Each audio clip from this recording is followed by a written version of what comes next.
YouTube. There we go. So hi everyone, welcome to the Toronto Data Workshop. Today's guest is Fedor Dokshin. He's an Assistant Professor of Sociology at the University of Toronto. He's a computational social scientist with research interests in social networks, organizations, energy, and the environment. Across these domains, Fedor leverages data science methods and novel data sources to improve existing measurement strategies.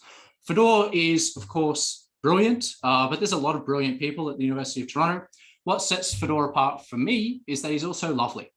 I first invited him to present at Toronto Data Workshop during our first series. This was more than 2 years ago, and he declined. He declined, saying that his partner and him had just had a baby, and so it was important for him to focus on the baby at the time. And that really left a mark on me, and just goes to show what a wonderful person to look up to Fedor is.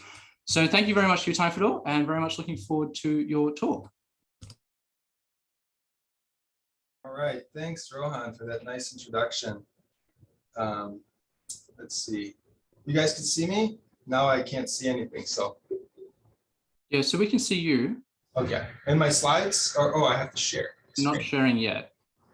Okay.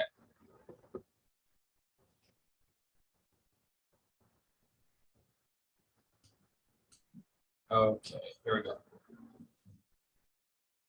And now you see my slides. Oh, so we've got your notes. Yeah, let me switch that. Do this one.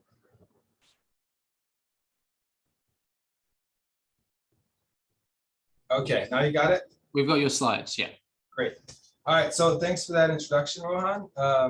Yeah, I really enjoyed this data workshop. As Rohan said, I've had a hard time making it, but I've been a handful of times, and every time I learn something new. And whether it's a senior scientist, an industry person, or a U of T undergrad, all the talks have been so engaging. We've got a really great community here, so I commend you on that, and hopefully I can say something interesting too today. So, okay, well, the prompt that Rohan gave me was to talk about data science and sociology, which gives me quite a bit of leeway.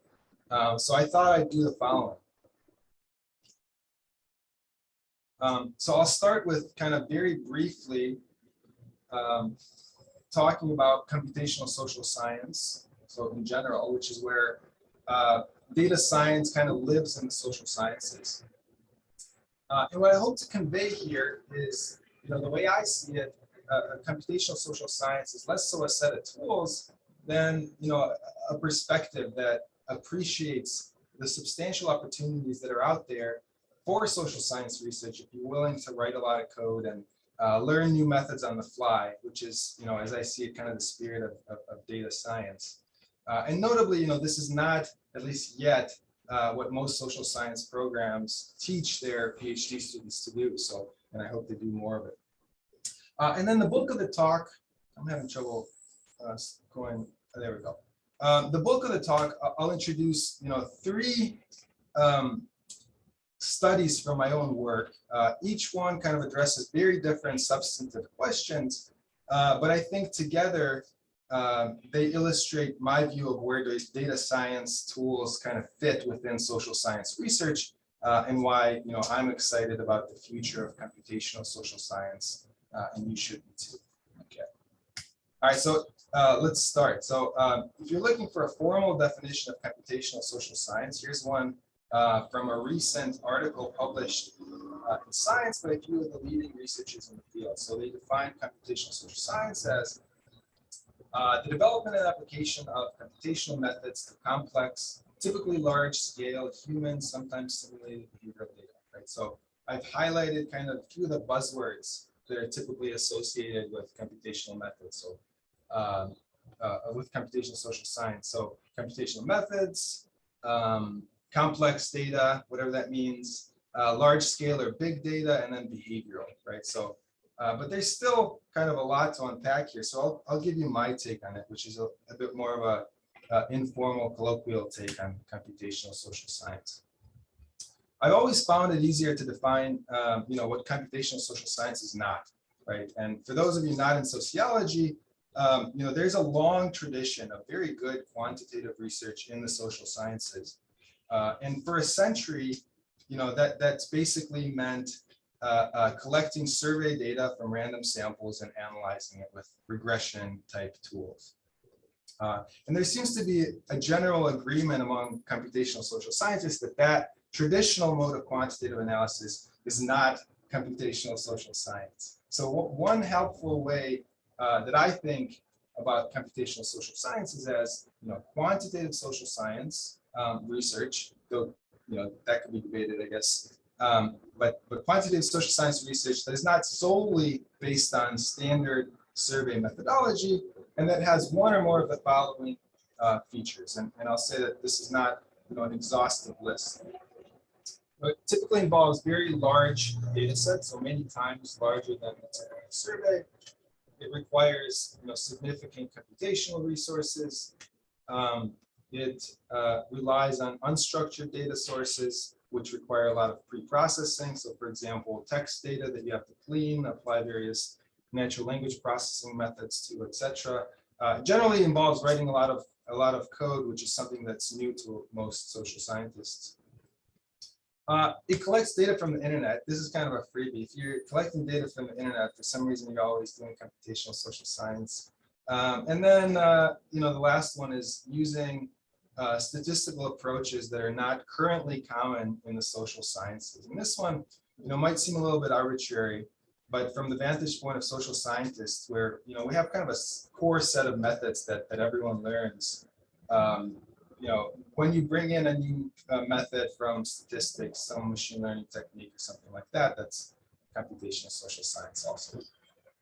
So, what I hope to convey with this attempt at a definition is that there's a lot going on here, right? There's a lot of things that are not survey data and regression that are suddenly available to social scientists because of two things. One is the availability of digitized data, whether that's behavioral trace data from social media websites, whether that's large bodies of digitized text, and then the second thing is scalable computational resources.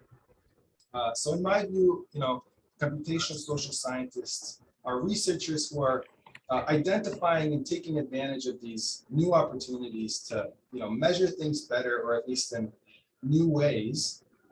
Ways that provide novel insight into long-standing questions in the social sciences. I'm trying to move this. Pardon me. Yeah, and so I'll there we go. Pardon me. I had my faces blocking my text here. So now let me use some of my own research to illustrate how this is done, or how I do it. Okay. All right, so the first project that I'll present is related to political polarization in science. So the politicization of science is obviously a big issue. We've seen that most recently with vaccine and mask mandates in the United States, and to some degree also in Canada. And prior to our study, there was lots of really good survey-based work that showed, declining levels of trust in science as an institution. This was particularly concentrated among political conservatives. And there was lots of kind of good work on issue-specific things like polarization on climate change, on vaccines to some degree even then. And what we wanted to do was build on this work and really look kind of across scientific disciplines to understand, the extent to which scientific engagement was politicized, or whether science still lay to some extent kind of above the fray of politics. But rather than designing another survey, we looked to data that was readily available to us and had some unique advantages. So specifically, we thought there was great potential to use co-purchasing data from online book retailers. So if you ever bought a book on Amazon.com, you will have seen like a little widget at the bottom of a book's page which says, customers who bought this also bought with a list of books that are co-purchased.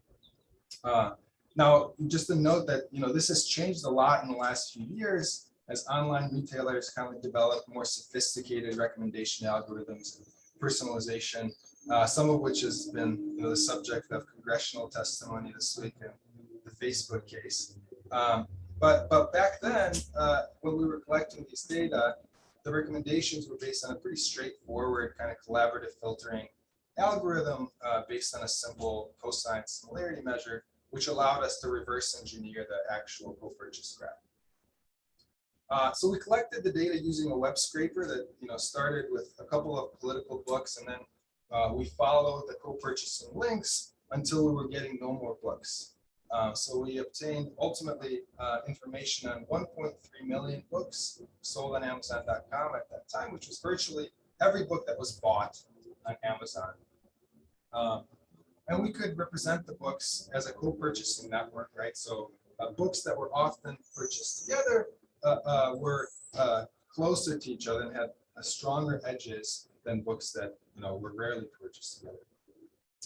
And there are some key advantages to using these data to measure scientific engagement among the public. So fundamentally, what you're getting with these kinds of data is records of millions of people kind of voting with their wallets, right? So, so actual behavior, right?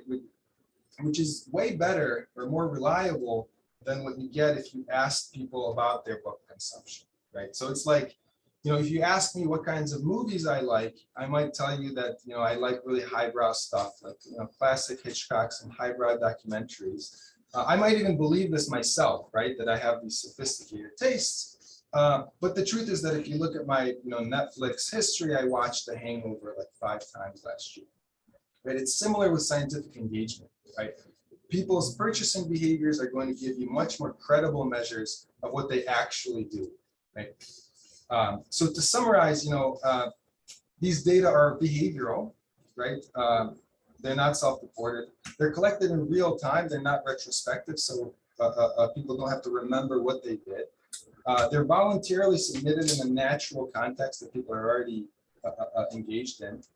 We get a very large N, which allows us to get estimates even for small disciplines, scientific disciplines. And of course, lots of different people use Amazon. And there are important limitations too.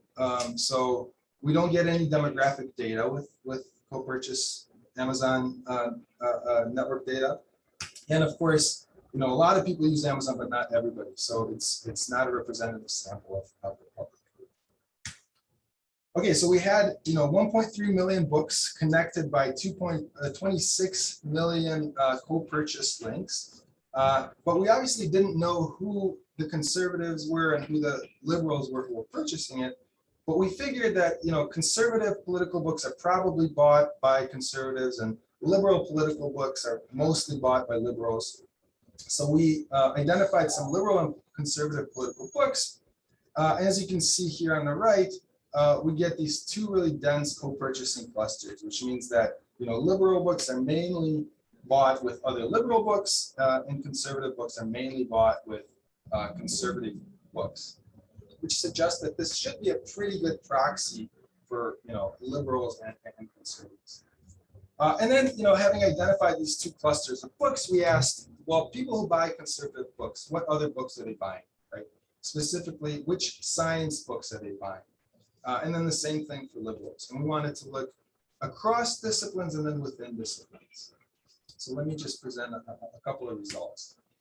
So here's the first set. So on top here, you see each discipline receiving a score between 0 and 1, which captures whether the books within the discipline are more likely to be purchased by those who bought liberal books, so closer to 0 or more blue, or to conservative books, which is closer to 1 or more red. And we see kind of in the middle that science books in general are almost equally likely to be purchased with liberal or conservative political books. So it's a purple dot with a 0.52, so it's kind of a balanced thing. But there are some important differences at the discipline level. And then the graph at the bottom, we kind of disaggregate a little bit more among disciplines, and we show that books from disciplines that are more applied, so like organic chemistry, for example, tend to be purchased more by conservatives, whereas disciplines that are more abstract, tend to be purchased more by liberals, which comports to some theories that we had before about liberal and conservative preferences. And the x-axis here is our applied index, which is based on how often work from a particular discipline is cited in the US patent database. Okay, so that was kind of the bird's eye view of across disciplines. I think the more interesting finding I thought was that there's polarization within disciplines as well, right? And that means that when liberals and conservatives purchase books in the same discipline, they actually bought different books, right? And this is most pronounced among highly politicized topics, for example, environmental science and climatology. So in these disciplines, conservatives tend to concentrate co-purchases at the fringes of the field. So if you look at environmental science over here, the gray books are all environmental science books. The blue books are the liberal political books that are co-purchased with environmental science books. And you see they're kind of sampling the whole field, a broad range of books anyway. And then conservative political books are mostly concentrated on a couple of kind of contrarian opinions here on the fringes of environmental science. And so basically we were able to leverage this behavioral trace data from Amazon.com to say something that I think is pretty important about the relationship between science consumption and political identities. Okay, so the next project is very different, so I'm switching. And this project is about public response to fracking, right? So fracking, you probably know, but I always have to introduce it. It's this relatively recent and controversial technology used to develop oil and gas. It's behind the recent oil and gas boom in the United States. And we want to understand, both from kind of the social science perspective and policy perspective, why people oppose and support fracking, as well as other kind of controversial industries and projects. And of course, this doesn't just affect dirty fossil fuel industries. If we're looking over the next 10 years, if we're going to address climate change, it's going to involve this unprecedented build out of electricity transmission infrastructure, as well as large-scale renewable energy facilities. So all of these are also susceptible to similar types of kind of public backlash. So this is a really important question to get some traction on. And so one common explanation to public's reaction to energy projects is the so-called NIMBY phenomenon, right? And you may have heard this term. NIMBY refers to not in my backyard. And the explanation basically holds that people are really just very intolerant of any locally unwanted land uses. And so the closer it is to their home, the more likely they are to oppose it, right? So here's the pattern on the bottom right that you would find if the NIMBY explanation is true. Like we have distance to the controversial project on the x-axis and opposition to it on the y-axis. And in a NIMBY pattern, opposition is going to concentrate nearby and kind of taper off the farther you get from the site. So let's next kind of consider how social scientists typically study this issue and how we might do better. All right, so let me start with an illustration of two individuals, and they both have an opinion about fracking. One lives near a proposed fracking well, and another one lives far away.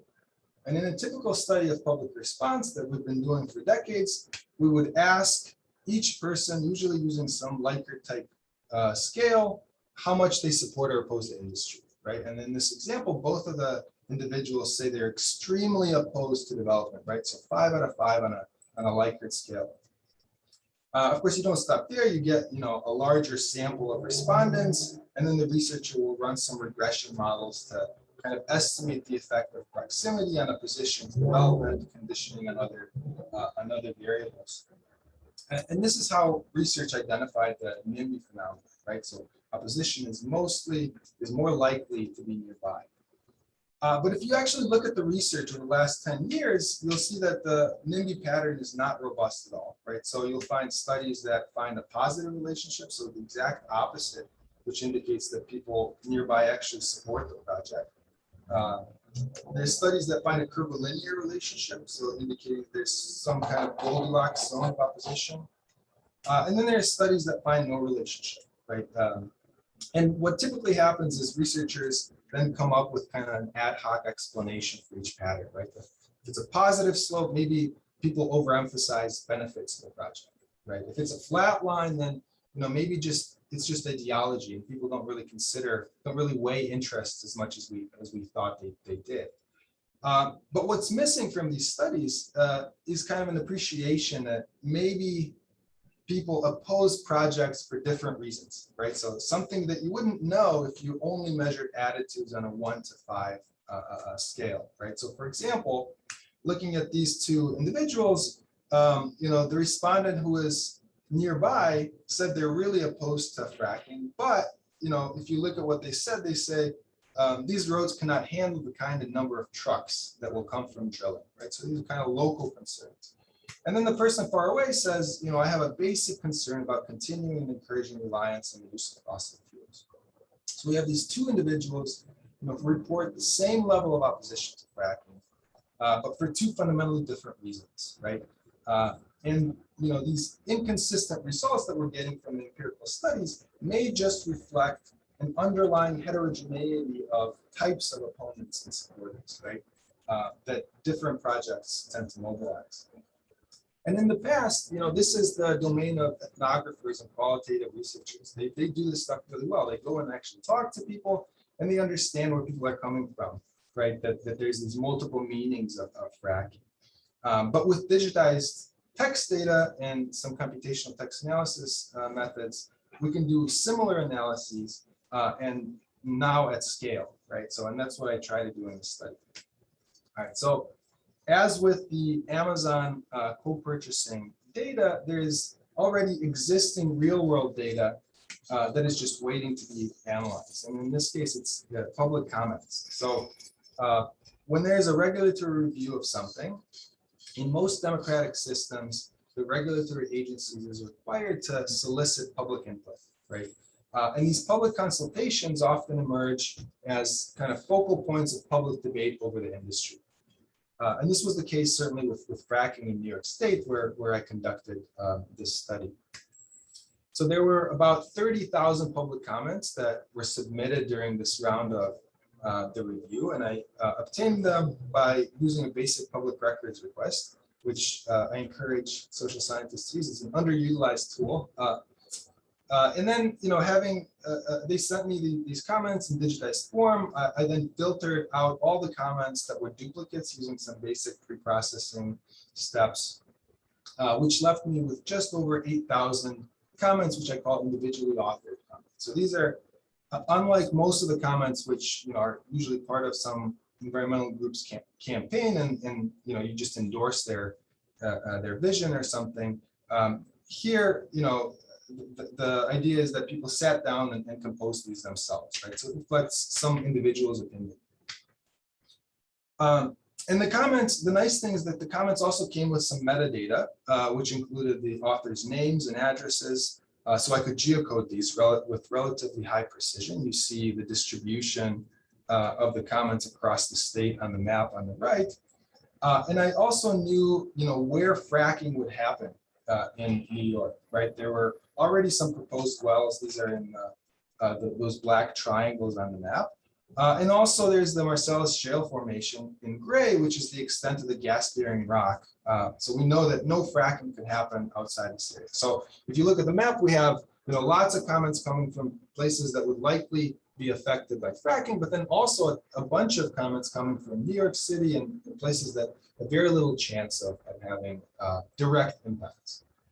So we have these measures of proximity.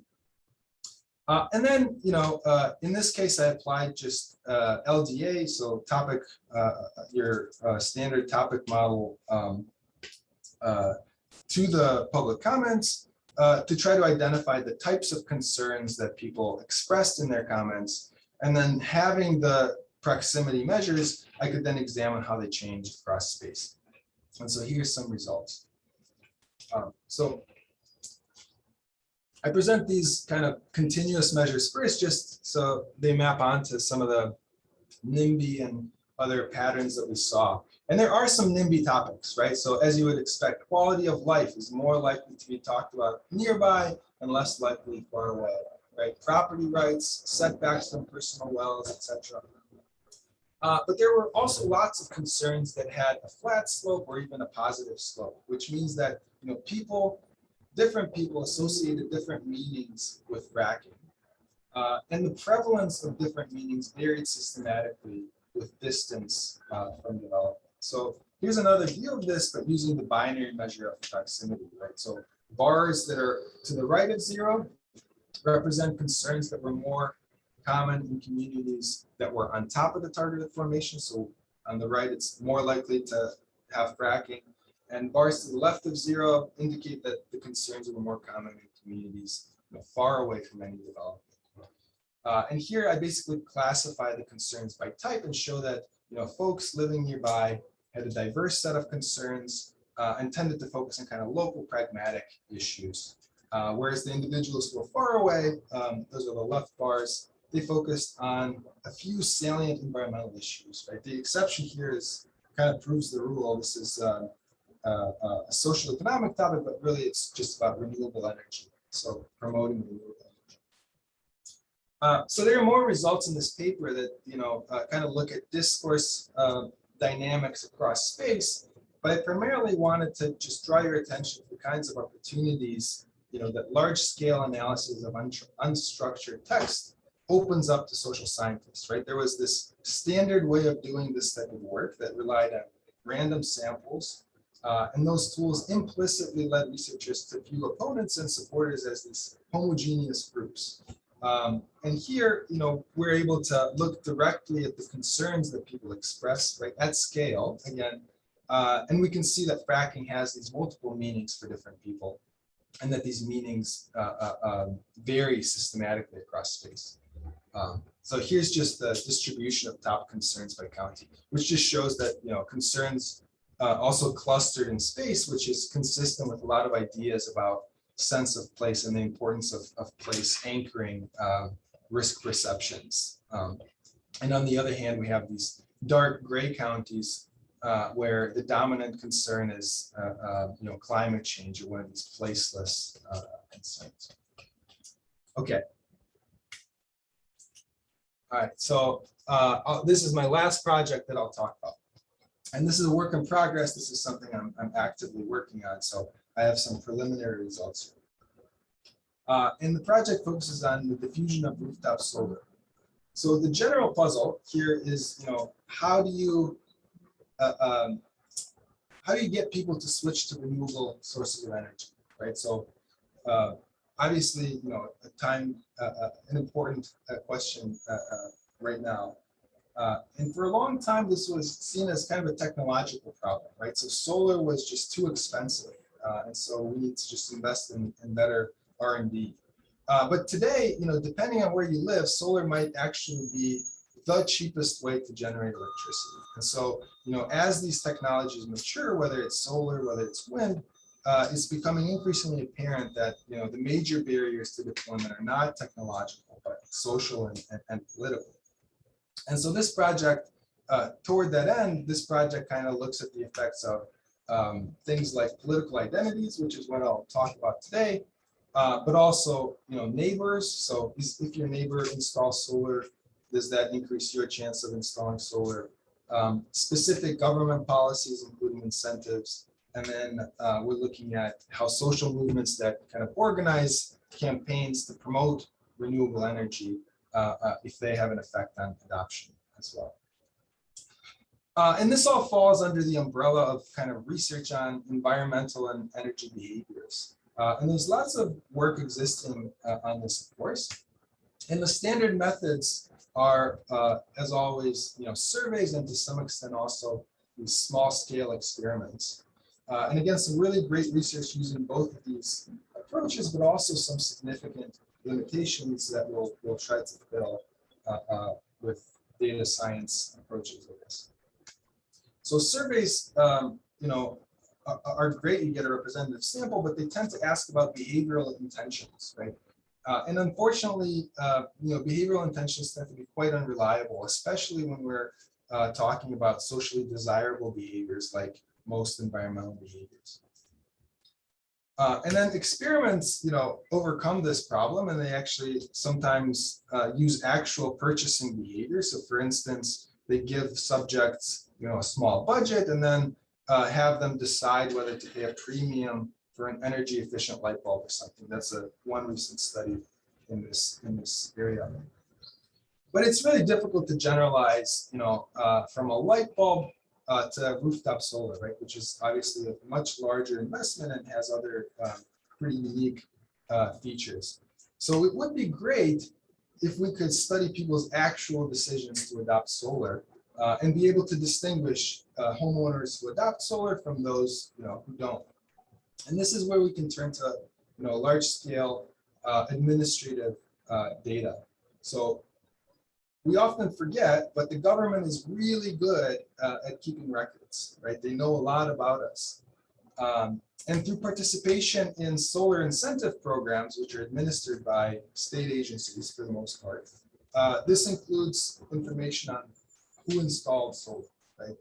So I was already working on fracking stuff in New York State, so I sent another records request to the agency that was administering the incentive program for solar in New York. And after some initial hiccups that we can discuss in the Q&A, they agreed to share the records of all the applications for solar incentives in the state, which is essentially the population of all installations in New York, about 115,000 as of the end of 2020. So I know the address of each house that installed solar in New York. Now the information about solar installations is great, right? And we could link it to some census tracts for other jurisdictions to create some ecological data, right? And that's a lot of the studies have kind of done that. But ideally, we want data at the household level, right? Where we can compare homeowners who adopted solar and those who did not adopt solar. And this would also allow us to estimate peer effects or neighbor effects directly.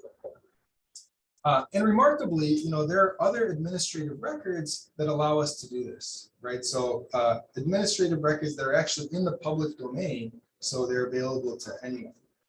And the first of these is tax assessment records, which are public records that include information on residential properties, actually commercial properties too, but I'm only interested in residential properties here. And it includes things like home value, type of household, precise geographic coordinates, the age of the building, even roof materials in some counties, which is relevant for solar installation, and some other home characteristics that might be relevant. But the most importantly, we can get information on all residential properties in New York State. So we're able to create the risk set out of which some households will have adopted solar, and it's longitudinal. So we have it from 2007 to 2020. And next, in New York State, the voter registration file is also part of the public record, and it includes the name and address of every registered voter in the state. So we can also use this to measure homeowner party affiliation. So, with these three data sets, we have, the outcome variable, solar adoption. We have a risk set, so all residential properties in New York State that could have adopted solar. And we have the party affiliations of the homeowners, right? So the problem, and this would have thwarted things not too long ago, is that there's no unique identifier to merge these data, right? So we're used to, in social sciences, having a unique ID for every case, and we link data sets across. But fortunately, in the last few years, there's been some great developments in computational approaches that allow us to probabilistically match the records, as long as the records have some common columns. So first name, last name, and address is sufficient. Even if there are errors and entry errors, it does pretty well. So to summarize, we start with just under 9 million unique households in New York State, where household is defined as a physical property owned by the same set of owners for some period of time. We link these to the voter file, so we know if the homeowners are Republicans, Democrats, Independents, or something else. And finally, we know among these households who has adopted solar and when, right? So the final data set here includes just over 100,000 solar installations among about 9 million households between 2007 and 2020. And the first thing we're going to ask is whether Democrats or Republicans are more likely to adopt solar. So here are some preliminary results. So this is shows the relative hazard from an event history model, which is predicting rooftop solar adoption. And it conditions on a bunch of household and community level variables as well. But this just shows the effect of party, right? So the reference category here is Democrat. That's the blue line in the middle. And you see on the right here that being registered with one of the other parties, which is primarily the Green Party in New York, that's associated with a higher probability of adoption compared to Democrats. And then we see purple bars here, and those are the independents and unaffiliated voters who are less likely to adopt compared to Democrats. And finally, the most important kind of finding for policy things is that Republicans are least likely to adopt, and there's a substantial, approximately 35% partisan gap. So Republicans are about 35% less likely to adopt compared to Democrats based on this model. But this result, is when we hold the electricity price constant. And one idea from previous work on energy preferences is that Republicans and political conservatives more generally might be more price sensitive than Democrats. So the partisan gap, if this is true, the partisan gap will decrease if the electricity prices increase, because that would make switching to solar a more financially prudent decision. And so based on our, again, preliminary results here, we see that this is likely the case. So here you see the average electricity price on the x-axis, and then the probability that the homeowner is a Republican or a Democrat and has adopted solar on the y-axis. And we see kind of the gap is very large when electricity prices are low, when it makes less financial sense to switch to solar.